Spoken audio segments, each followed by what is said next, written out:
Qadrli sportchi qavm, Buyumsay ауылдық мәдениет үйінің ұйымдастыруымен 20 наурыз ұлттық спорт күніне орай ұлттық ойын рухани байлығымыз атты 9 қаладан оқушылар арасында өткізілген жарысқа қош келдіңіздер.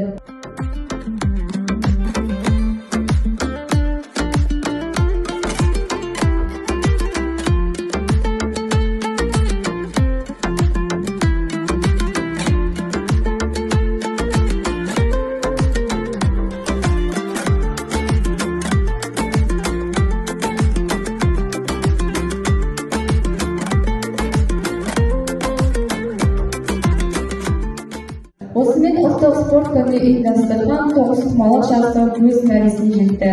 Үйренердің иде көрейін, аудан жиғыландар, облыс жиғыландар, республикаға барындар, сәттілік